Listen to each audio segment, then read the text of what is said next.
So, Kamen Rider Geats episode 45. I'm going to be honest with you guys. Going into this episode, I was honestly worried when I found out that movie characters would be appearing in this week's episode. My biggest fear was that these movie characters would be playing a big role in the episode and it would take away from the main plot, or they'd have a side story that would eat up a lot of screen time as well. But that wasn't really the case with these characters showing up in this week's episode, as they had less than a minute of screen time, and all they did was sort of comment on the situation that's going on. So they didn't really have a big role to play in this episode, apart from a sneaky little cameo just to promote these characters being in the summer movie, which is great. I was honestly worried that these characters appearing in the summer movie would kind of bleed into the main plot. But that, like I said, that wasn't the case, and that's a good thing. So, Kamen Rider Geats episode 45, it's the battle between Keiwa and Ace as they go at each other in their super forms, and overall, it was a pretty cool fight, although the ending of the fight changes the status quo of the show once again as we get another world reset, but this looks like that Ace has awakened his god powers. So that's something to talk about in this review, where Ace has somehow awakened his god powers, and he looked like a near cosplayer with the white hair and the white suit going on, which, to be honest, had some really good drip going on. But the fight between him and Keiwa was really cool, and Keiwa won that fight. He got the W, but he honestly he almost finished Ace off, but then Ace awakened his powers. But Ace wasn't fighting to win or to beat him down physically. He was just trying to get through to him mentally, just to show him that he can change the world. Because the thing with Ace is, the allies that he's made, the friends he's made along the way, they believe in his brand new world.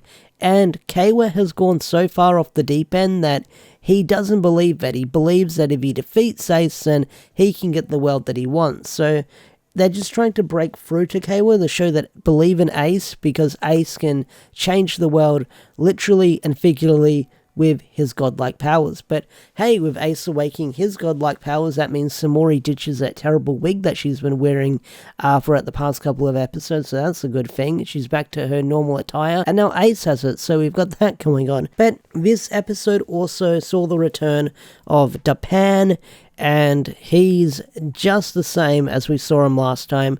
Even with the memories gone, even with the memories back, this dude is brutal as he busted a cap in Neon Mum's shoulder, which was something. Like, he actually got a good clean shot on her. He used he used a bayonetta like a boot gun to shoot her, and point blank didn't miss, managed to get Neon's mum, which is kind of Neon's mum's fault for being there. When Neon told her to run, she just kind of stood from a safe distance when there was firearms going on. Not a smart move to do, lady. Should have got to a safer place, and you ended up getting shot. So that's on you, in my opinion.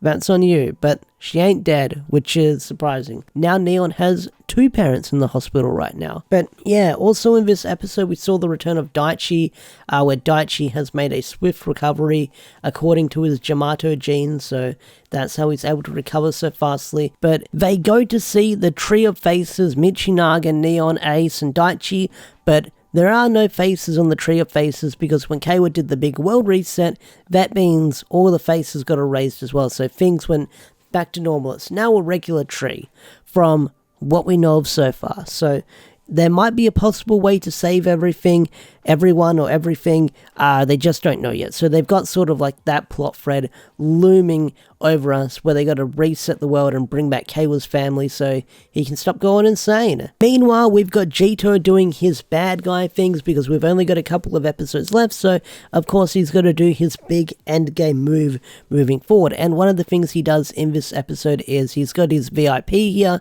and he put on an audience to watch the fights going on in this episode, which was pretty cool because they were dropping loot crates and stuff like that in this episode. So during the fight, people were getting power-ups, and that was really cool to see, although it was more of the antagonists of the fight like Keiwa and Paan. But it was cool to see that aspect brought in again, because it's been a while before we saw like the loot crates dropping during a game and stuff like that, so it sort of brought it back to the early episodes of Geats.